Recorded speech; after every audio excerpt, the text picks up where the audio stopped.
start with the front bodice. I'm going to keep this aside. I have done this here so that you can see. Okay, I know you can't see my paper, but I'm going to be using my paper because I like to have my measurements handy as I walk. So we're going to keep this aside. So what we're going to start with is the full length. If you check your manual, you'll find that that this has been done in steps so that it's easy for you to follow. Okay, so we're going to start with measuring the full length. To start with, you may need to, because we need a bit of space so that we can get our measurements. So I normally like to start with the bust arc because the bust arc is the fullest part. We're starting with the front pattern. The bust arc is the fullest part of your bodice. For my measurements here, my calculations here, my bust arc is 10.5. Now I like to draw a line well into, the paper from the edge here. I'm going to be measuring 10.5 plus 3 inches because I want a 3 inches gap at the side of the pattern. So that is 13.5 inches. I'm going to mark a line 13.5 inches into my paper.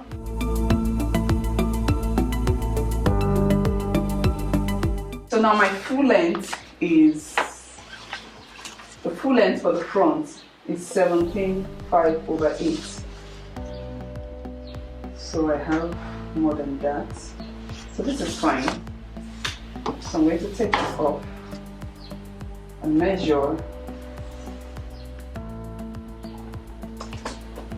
So I want to stop at the exact point where this ends. So this is 17.5/8. So this is going to be line. This is going to be point A, and this is going to be point B. Now I'm going to square out a line from point A, and this measurement is across shoulder.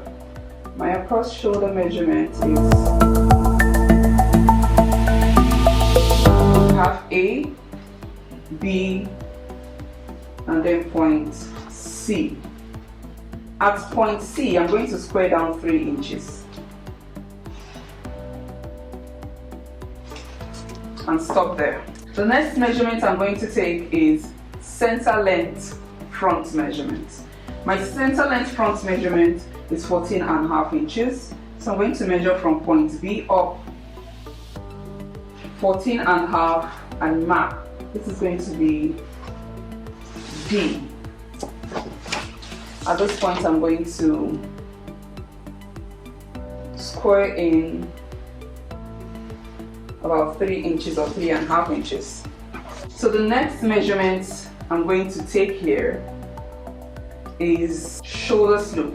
Before I take the shoulder slope, let me mark out bust arc. So bust arc is, remember, 21 inches divided by 2. Our bust arc is 10.5. So I'm going to measure from point B 10.5 inches. So I'm going to label this point E. I'll square this up just like we squared this down. These are guidelines. So I'm going to square up at this point. The guideline about 11 inches up. This is not a measurement we're taking, it's just something to guide us on this with the space we're working with. So now we're going to take the shoulder slope. Shoulder slope for the front is 18 inches. Now I'm going to take my shoulder slope measurement from point B to line C here.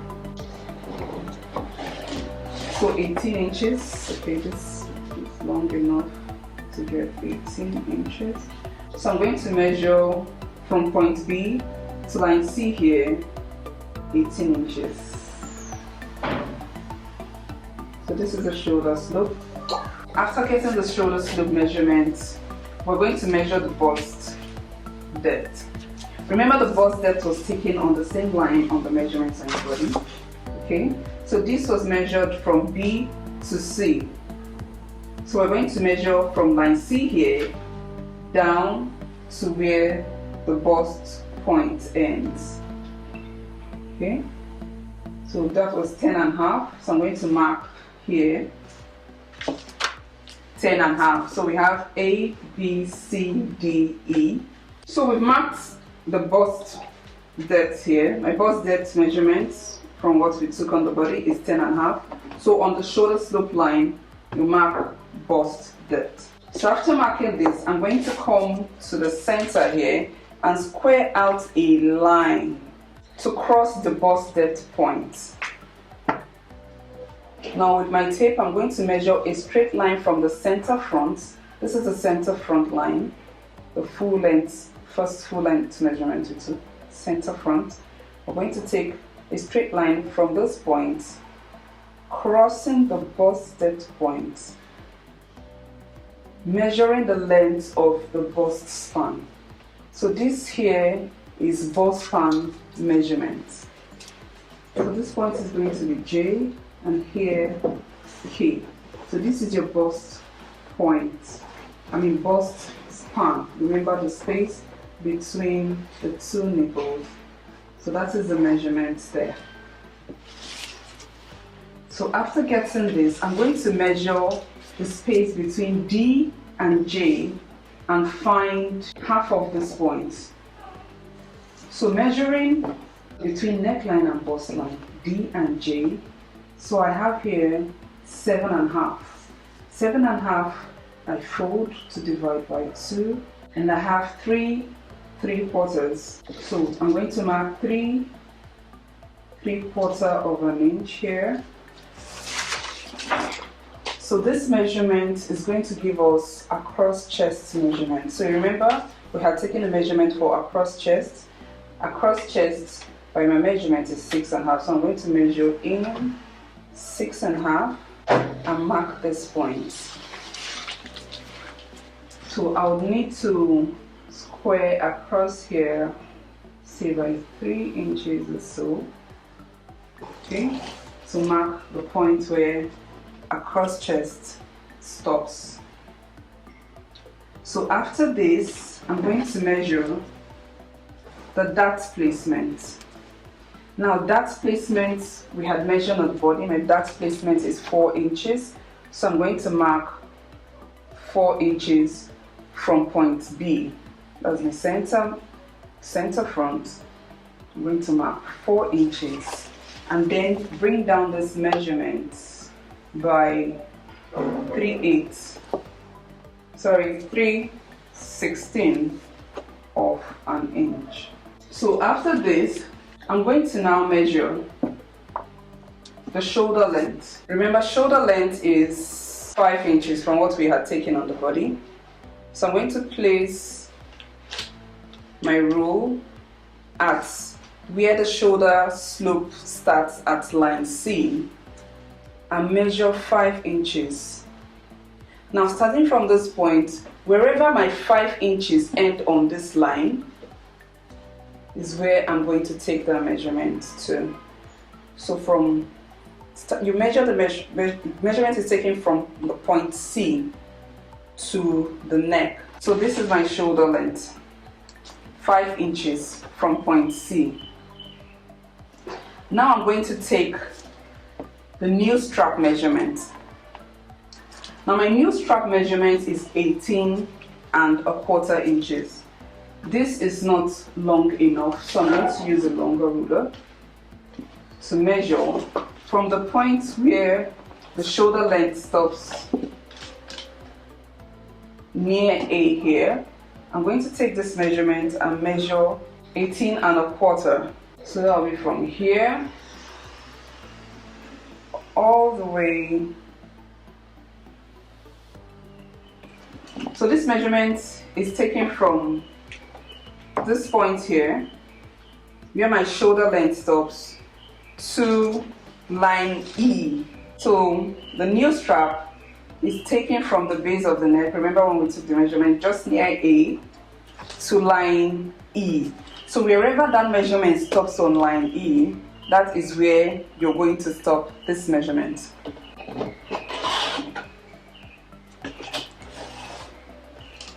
At this point, we may need to square out a line Also from the shoulder length here.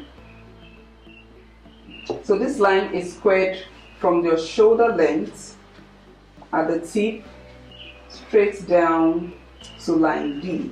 So this completes the neck area. So now we're going to be working on the dart. At the point where the new strap ends, this is going to be N. Okay? At this point N, we're going to measure out 1 1/4 to the side. So I'm going to label this point P. Now we're going to take the side length measurement. Now my side length was 8.5 inches. So I'm going to measure here 8.5, and this will be my point O. So your side length is from point N, where the new strap measurements end, to point O. Mine measures 8.5 inches. So coming here, I'm going to square out a line across. So this line is going to be about 2 inches in, like that. So to get this point here, I'm going to draw a line from point P to point F. This is going to be F. Okay, so from F to P, we're drawing a straight line. Now we are plotting the darts, the bust, the darts for the front bodice. Okay, so I've joined this line. So this is going to be the new waistline. Remember, from here to this point is our dart placement, which is also part of the waist measurement. So we're going to take a straight line from K. Remember, this is our dart bust span. Not that, this is our bust span measurements. So I'm going to take a straight line from this point down to F. Now our waist arc here is 8 inches. We've taken out 4 inches for dart placement. 8 minus 4 is 4. So I'm going to measure 4 inches to complete the waist from point P. So from point P, I measure in 4 inches here. So you have part of the waist measurement here, and we have part of the waist measurement on this other side. The space in between is what's going to give us the dart. So now we're going to take another dart leg. So this is a dart leg. So we're going to plot another dart leg on this line. So for this other line, I would like to use a pencil because I want to have a guideline here. Because our second dart line is going to go from K to this other point here. So now why I've drawn a dart line is for me to be able to follow the same measurements I have here on this line. Your second dart leg should equal the first dart leg, that is K to F. So this is going to be point Q. Okay, so K to Q should equal K to F. So I'm going to measure, what do I have here? So for this dart leg, I have 7 inches and 3/8 of an inch. So I'm going to come here and also measure 7 inches and 3/8 of an inch. So now I'm going to finish up the side length. Because our new strap on our dart has moved out this side length to this place. So I'm going to do another guideline from O to P because we're drawing a new side length, but then I'm going to mark it. So what you want to do now, remember our side length from N to O was 8.5. So we're going to try and measure 8.5 from O this time to P. From the side length to P, wherever 8.5 inches stops on this line, that is where we're going to take the measurements to. So this is where the 8.5 stops. And so now you see this, the second dart leg actually touches here. So this line is not needed. So what we want to do now is we're going to mark out the neckline with a curve, the armhole, and then finish up the waistline.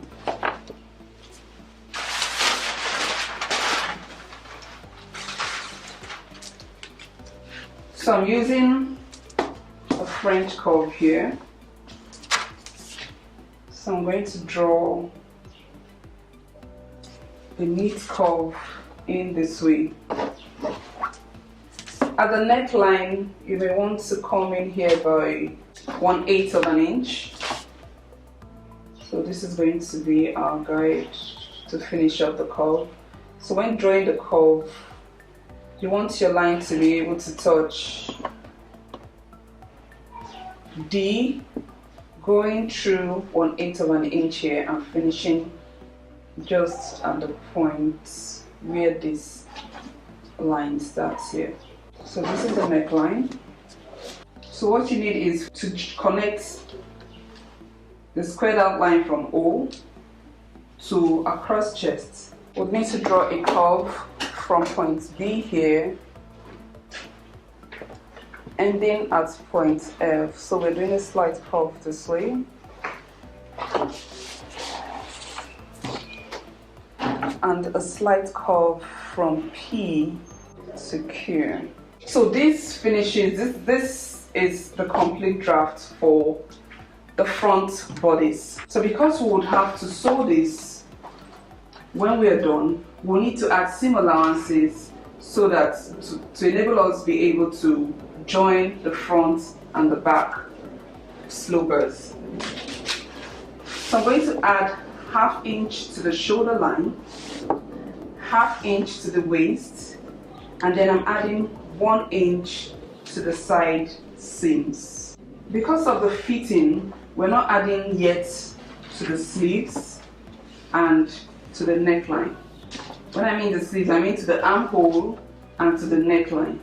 So after we are done with the fit and we are happy with what we have, and we don't have any fitting issues, correct, then we can add the seam allowances for the neckline and the armhole. But for now, we add seam allowance to only the shoulder, the waistline, and the side seams. The center front is cut on fold and won't require any seam allowances. So I'm going to go ahead and add seam allowances.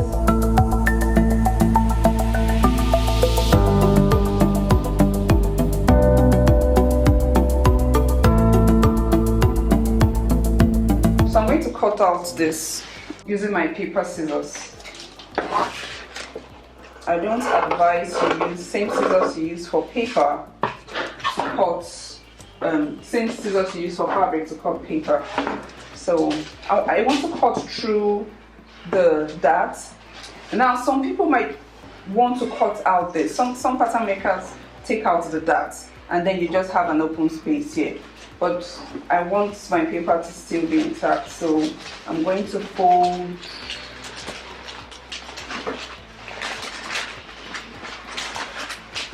from my first dart leg, from K to Q. I'm going to fold that point to meet that leg K to F. Okay.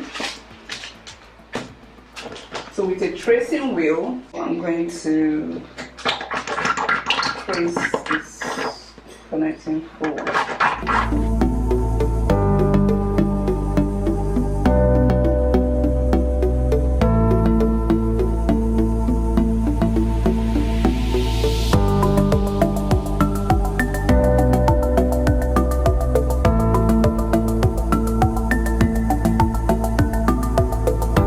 So we'll set this aside. We've completed the front bodice sloper, and next we're going on to the back bodice sloper. After that, we'll cut on fabric and we go over to the machine. So we're moving on now to draft the back bodice sloper.